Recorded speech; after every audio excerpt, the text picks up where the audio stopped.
அனைவருக்கும் வணக்கம். நான் படித்து ரசித்த கதையை நீங்களும் படித்து கேட்டு மகிழுங்கள். கதை படித்திருந்தால் அனைவருக்கும் பகிருங்கள். அமெரிக்காவை சேர்ந்த ஜென்னி ஸ்டீவன்ஸும் கோபிச்செட்டிப்பாளையத்தில் வக்கீலான சந்திரசேகர சாஸ்திரியின் மகன் ராமமூர்த்தியும் எப்படி காதலில் விழுந்தார்கள் என்பது ஒரு அதிசயமான கதைதான். ஜென்னி ஒரு எழுத்தாளி. வாழ்க்கையை கற்பனையாக்கி கற்பனையை எழுத்தாக்கி விடுகிறவள் அவள். அவளுடைய பல சிறுகதைகள் அமெரிக்க வார மாத இதழ்களில் வெளியாகி இருந்தன. அவள் எழுதிய முதல் நாவலுக்கு வாசகர்களிடையே நல்ல வரவேற்பு இருந்தது. அடுத்து இந்திய சூழ்நிலையின் பின்னணியில் அமெரிக்க கதாபாத்திரங்களை வைத்து அவள் கிழக்கும் மேற்கும் என்கிற புத்தகத்தை எழுத நினைத்தாள். அதற்கான அனுபவங்களை தேடி இந்தியாவுக்கு வர நினைத்தவள் புறப்படுவதற்கு முன்பே புதுடில்லியில் உள்ள அமெரிக்க தூதர் ஆலயத்துடன் உதவி கேட்டு தொடர்பு கொண்டாள்.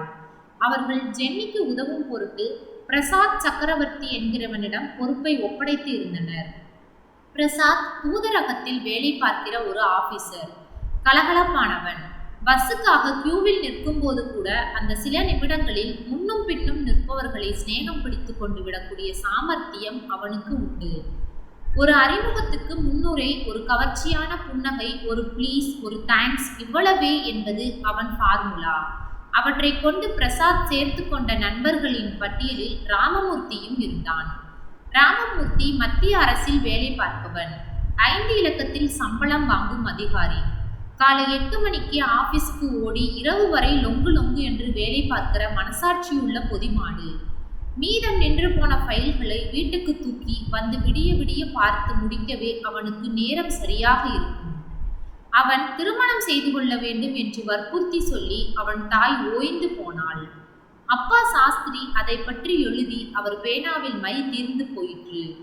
கோபிக்கு அபூர்வமாக லீவில் வந்தால் கூட அவன் வீட்டிலேயே தங்க மாட்டான். கல்யாண பேச்சை எடுத்தாலோ பதில் சொல்லாமல் நழுப்பி விடுவான். அப்படிப்பட்டவனையும் அசைத்தது ஜென்னியின் அறிமுகம். ராமமூர்த்தி 33 வயது வரை திருமணம் செய்து கொள்ளாவிட்டாலும் அவனுடைய இரவுகள் சுத்தமானவை. சிகரெட் பிடிக்க மாட்டான். மதுவை அவன் கம்பெனிக்காக கூட தொட்டதில்லை. தப்பி தவறி காக்டெயில் பார்ட்டிகளுக்கு போனால் கூட கையில் ஒரு கோப்பையில் பலரசத்துடன் வளைய வந்து சமாளிக்கிற திட சித்தம் அவனுக்குண்டு. எந்த பெண்ணையும் அவன் மனசினால் கூட தொட்டதில்லை. ராமமூர்த்தியிடம் மைனஸ் பாயிண்டுகளும் இருந்தன. நினைப்பதை சாதிக்க வேண்டும் என்கிற பிடிவாதமும் அவசர முடிவுகள் எடுத்துவிட்டு பின்னர் அதை பற்றி அலசி பார்த்து அவஸ்தைப்படுகிற நிதானமற்ற தன்மையும் தான் அவை. ஜென்னியை அறிமுகப்படுத்தி வைக்கிற எண்ணத்தில் பிரசாத் ஏற்பாடு செய்த விருந்துக்கு அவனும் அழைக்கப்பட்டான். ராமமூர்த்தி ஒன்றும் பெரிய இலக்கிய ரசிகன் அல்ல. காலையில் எழுந்ததும் நியூஸ் பேப்பர் படிப்பான். மிஞ்சி போனால் வீக்லி புத்தகங்களை புரட்டுவான். அவ்வளவே. முதல் சந்திப்பிலேயே ஜென்னிக்கு ராமை பிடித்து விட்டது. அவன் வசீகரமான தோற்றம், கலப்படமற்ற அவன் பேச்சு, சுத்தமான அவன் பழக்க வழக்கங்கள், எல்லாவற்றையும் விட பிரம்மச்சாரியாக இருந்தும் பெண்களிடம் அதிக ஈடுபாட்டை வெளிப்படுத்தாத அவன் குணம், இவை அனைத்தும் அவளை வெகுவாக கவர்ந்து விட்டன. அவளே அவனை மறுபடியும் சந்திக்க விளையும் அளவுக்கு ஈர்க்கப்பட்டாள். முதலில் அவனுக்கு போன் செய்தாள். பின்னர் சந்தித்தாள். அடுத்த முன்னேற்றமாக இருவரும் ரெஸ்டாரண்ட்டுக்கு உணவு அருந்த போனார்கள். ராமின் வாழ்க்கையில் ஃபைலை தவிர வேறு எதற்கும் இடமில்லை என்கிற நிலை மாற துவங்கியது. அவன் அவளை ஆக்ராவுக்கு அழைத்து போனான். நடுவில் வடமதுரையில் கண்ணன் பிறந்த பூமியை காட்டினான். ஹோட்டலுக்கு அழைத்து போய் மசால் தோசையை சட்னியில் தோய்த்து சாப்பிட கற்றுக் கொடுத்தான். சுவை நிறைந்த தென்னிந்திய உணவை சாப்பிட முடியாமல் அவள் கண்ணீருடன் காரம் என்று திண்டாடுவதை ரசித்தான். இன்னும் ஜென்னி நசநசப்பும் நெரிசலும் மிகுந்த சந்துகளில் முகம் சுளிக்காமல் நடக்கவும், தெருவில் சட்டை போடாமல் நிற்கும் குழந்தைகளை கண்டு பரிதாபப்படவும், நடமாடும் வண்டிகளில் மூடி போட்ட கண்ணாடி பெட்டிகளில் விற்கப்படும் சோன்பப்படியை வாங்கி சாப்பிட்டு ரசிக்கவும் கற்றுக்கொண்டாள். எல்லாவற்றையும் விட இல்லாமையிலும் சிரிக்கும் முகங்களும் ஒவ்வொரு குடும்பத்தையும் பின்னி பிணைத்து இணைக்கும் பாசபந்தங்களும் அவளுக்கு மிகவும் பிடித்து போயின. கதை எழுத வந்த இடத்தில் தானே ஒரு கதாபாத்திரமாக அவள் மாறிவிட்டது விந்தைதான். காதல் வயப்பட்ட பின் ஜென்னிக்கு வந்த காரியம் மறந்து போயிற்று. ராமின் நிலைமையும் கிட்டத்தட்ட அதே போல்தான் இருந்தது.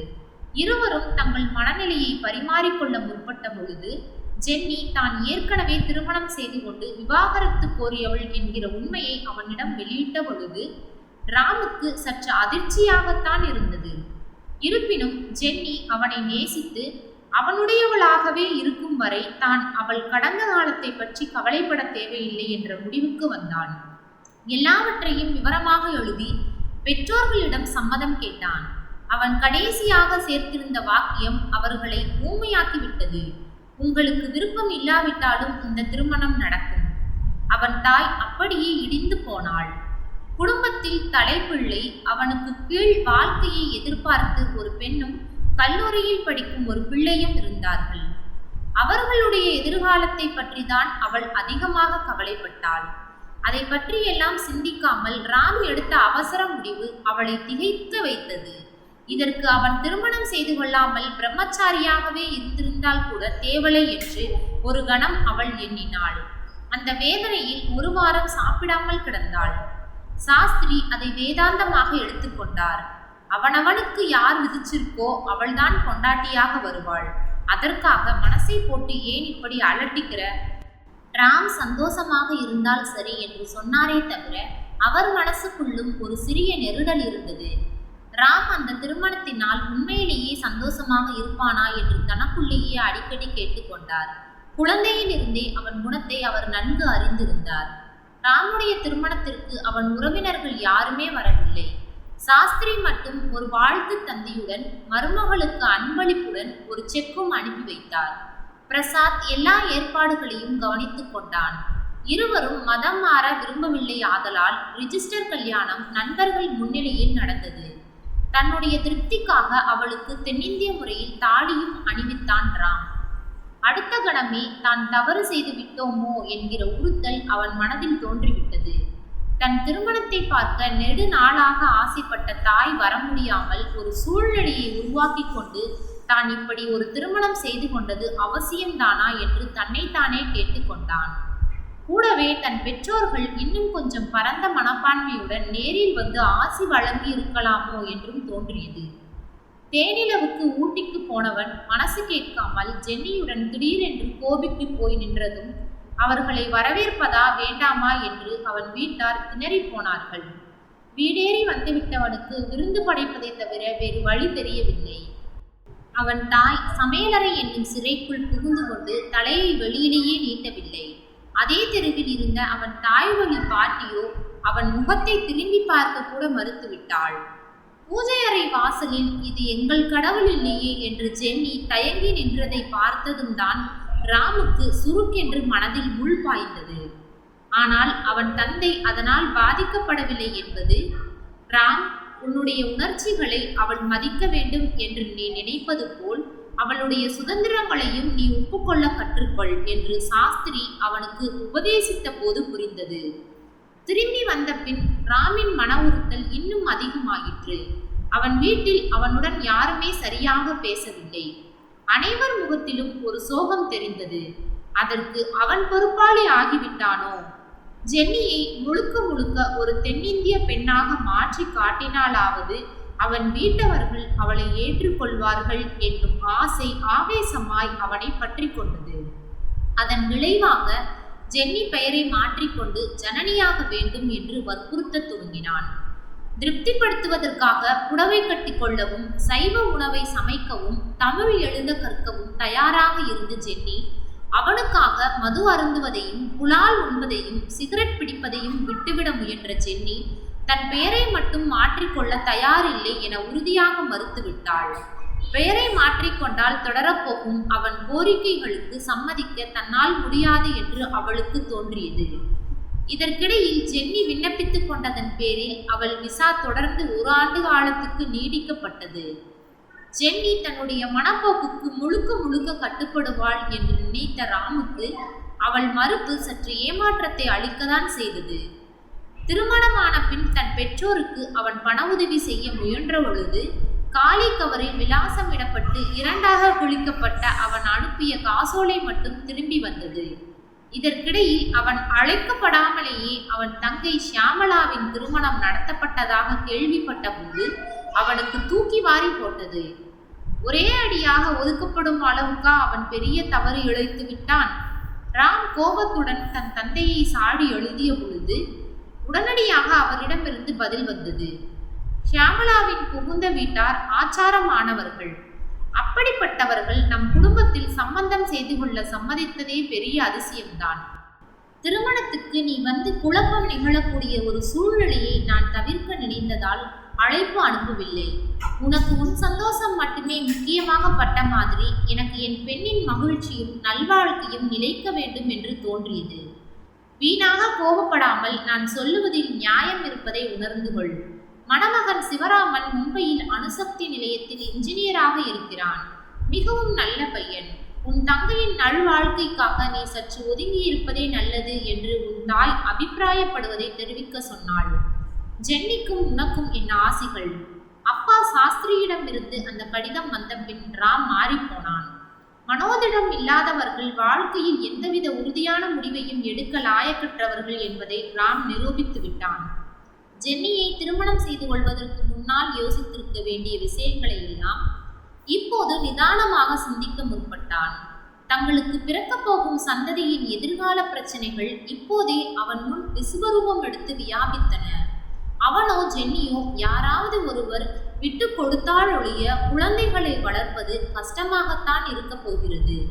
அவனுக்கு மதம் மாறுவதில் விருப்பமில்லை. ஜென்னி தன்னால் முடியாது என்பதை தான் ஆரம்பத்திலேயே சொல்லிவிட்டாளே. தான் குடும்பத்திலிருந்து பிரிக்கப்பட்டதே அவனுக்கு சற்று அதிர்ச்சியாகத்தான் இருந்தது. அவனுடைய குழந்தைகளும் அவனை விட்டு விலகித்தான் நிற்பார்களோ? சிந்தித்த பொழுது குழப்பம்தான் மிஞ்சியது அவனுக்கு. ராமுவிற்கு இருந்த மனோநிலையில் ஜென்னியிடம் அவனையும் அறியாமல் ஒருவித வெறுப்புணர்ச்சி தோன்றத் துவங்கியது. தொட்டதற்கெல்லாம் அவன் அவள் மேல் கோபப்பட்டான். அவள் செய்த சின்ன தவறுகள் கூட அவனுக்கு பெரிதாக தோன்றின. அவளை கண்டித்தான். அவள் தன் நண்பர்களுடன் சகஜமாக பழகியதை தவறாக எடுத்துக்கொண்டு குற்றம் கண்டான். நாள் முழுவதும் ஆபீஸில் கழிக்க முயன்றான். தான் எத்தனை முயன்றாலும் ராமுடைய நல்லெண்ணத்தை சம்பாதித்துக் கொள்வது முடியாது என்பது ஜென்னிக்கு புரிந்து போயிற்று. காலப்போக்கில் மனம் மாறி ஒருவேளை அவன் குடும்பத்தினர் அவளை ஏற்றுக்கொள்வார்களோ என்னவோ. ஆனால் அதுவரை காத்து நிற்கிற பொறுமை ராமுக்கு இருக்குமா? அவனுடைய அலட்சியமான போக்கை அவளால் தான் சகித்து கொள்ள முடியுமா?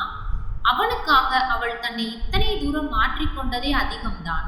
அதற்காக அவள் தான் முழுவதும் அவனுக்காக விட்டு கொடுத்து அனைத்தையும் தியாகம் செய்ய வேண்டும் என்று நினைப்பானாகில் அது பெரிய மடத்தனம். ராம் எப்படி ராபர்ட்டாக விரும்பவில்லையோ அதுபோல் ஜென்னியும் ஜனனியாக மறுத்தாள். ஜென்னி என்பது அவள் தாய் அவளுக்கு ஆசையுடன் வைத்த பெயர்.